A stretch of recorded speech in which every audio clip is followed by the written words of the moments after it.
channel. For those of you who have never seen this face before, my name is Bree and I do beauty, fashion, and lifestyle content here in wonderful New York City. So let's just get into the video. Don't forget to subscribe if you haven't yet. I have lots more content coming very soon that I'm very excited about and I know you guys are gonna love. By the way, happy 2021 if this is your first video of mine that you're seeing this year. So let's get into it. But today's video is about my Canada Goose coat that I paid I paid $1,150 for, and I know that's insane. I thought so too. My mom most definitely thought it was pretty crazy, but this video is going to be explaining to you guys, is it worth it? Is it not? Is it a ripoff? What is it even? Because until I moved to New York City, I had no idea what a Canada Goose coat was.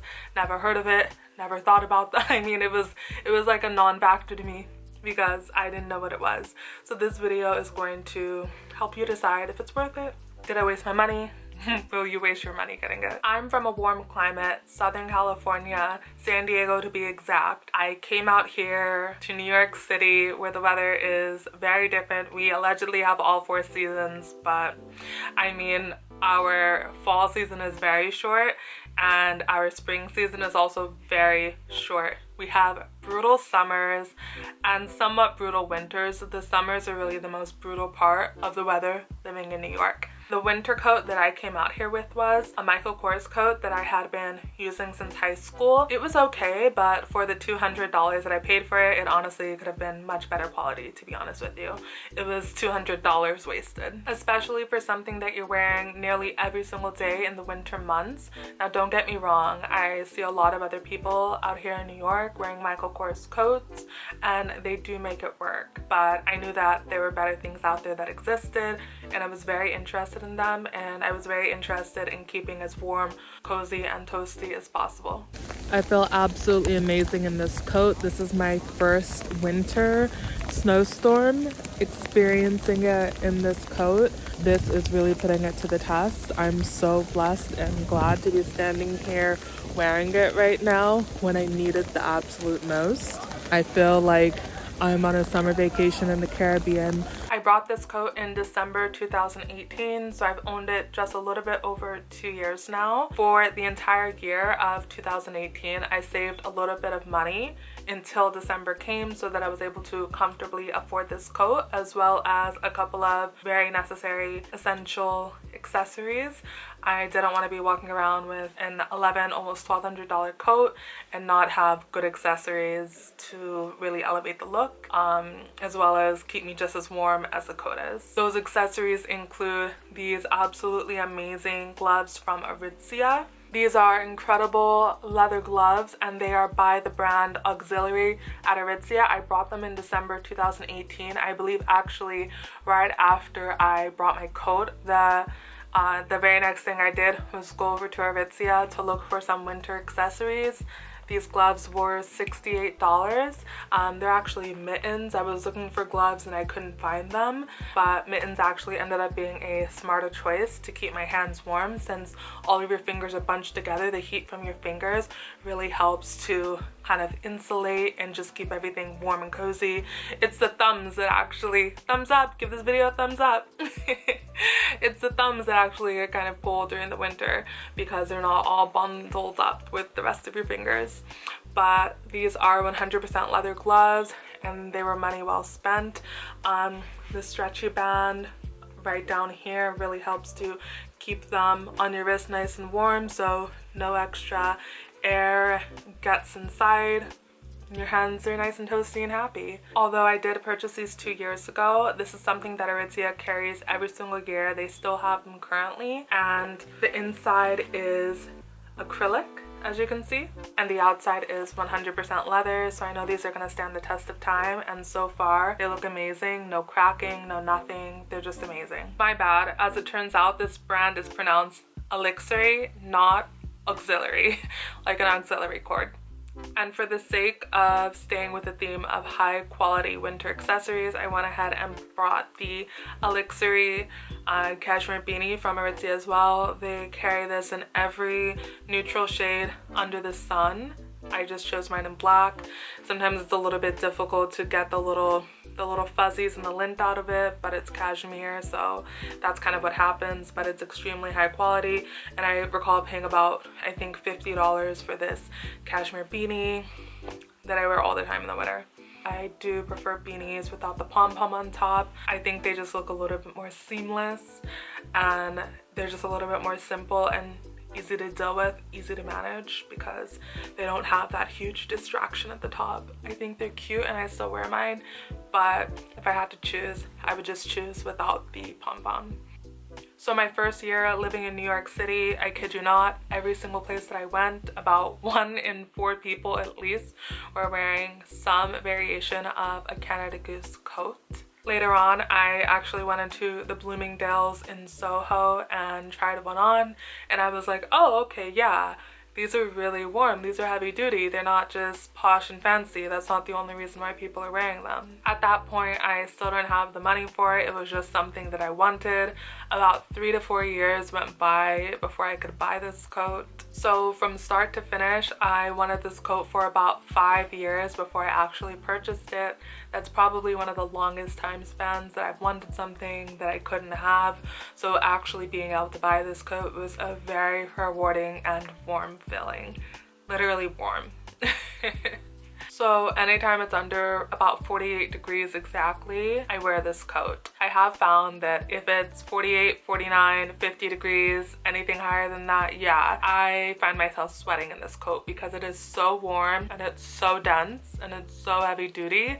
So it's really a lot on a day that's not all that cold. I know if you live in a warmer climate, 48, 49, 50 degrees sounds like ice freezing temperatures, but I promise you that's like the best case scenario in an East Coast winter, especially a cold one. Not all of the winter here are cold. So when it is 49, 50 degrees and higher, I do have a few more jackets to choose from, none of which were as expensive or anywhere near. And this one was, I believe, about $180 before tax.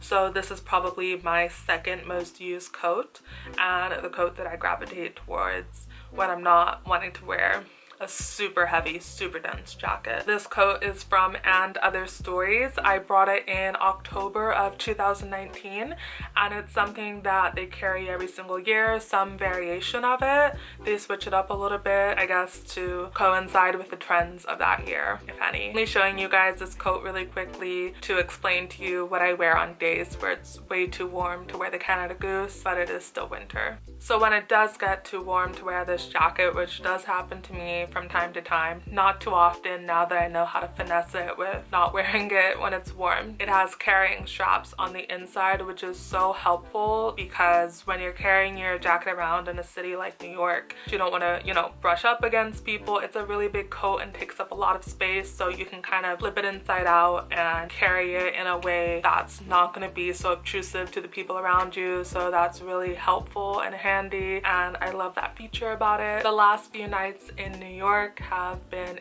exceptionally cold, about 25 degrees Fahrenheit, which I know the US is the only place that uses the Fahrenheit system. So for everybody else in the world watching this, that is about negative 3.8, almost negative 4 degrees Celsius. About every night so far, I'm about this close to getting up out of bed and putting my Canada Goose on. Sometimes when I'm trying to fall asleep at night, I think about how warm I am when I'm wearing my Canada Goose coat. And if you were buying this for the sake of owning a designer piece, because for some reason I've noticed that is something that a lot of people do want to at least just buy one designer item in their lifetime. I've owned well over 50 luxury designer pieces so far in my lifetime, and this is actually the one that I would recommend the most. It's the most useful, it's the most resourceful, it's the only thing that's actually practical in my entire designer collection, which is actually quite small now. I sold a lot of those 50 pieces that I'm telling you about. I'm leading a simpler life currently. So on Canada Goose's website about the Expedition Parka, they say, the Expedition is the original extreme weather parka developed for scientists working in McMurdo Station, Antarctica. Whether your next journey journey is through a frozen urban jungle or across uncharted ice fields. With the Canada Goose Expedition Parka, you get performance that is proven at the South Pole each year by the National Science Foundation Division of Polar Research. That is a mouthful. Wow. So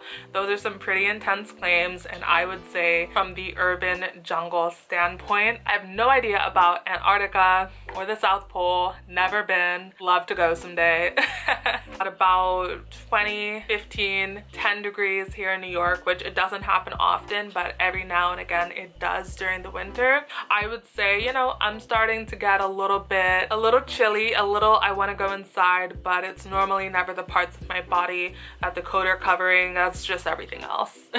So right now I'm going over a review on Canada Goose's website by a girl who says she's 5'5" and weighs 115 pounds, and she got her coat in a size extra small, which is her normal size. I am 5'10" and way more than 115 pounds.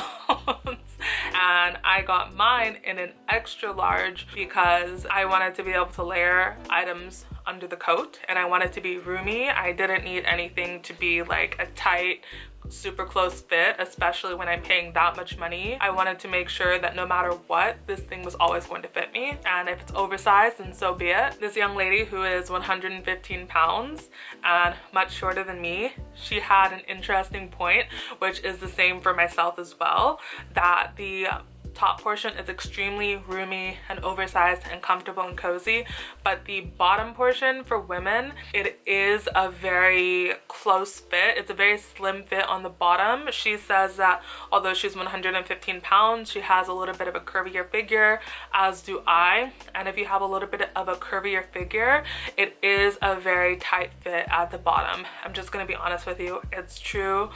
That is the case because this is a straight jacket. This jacket doesn't have that kind of like hourglass figure situation going on.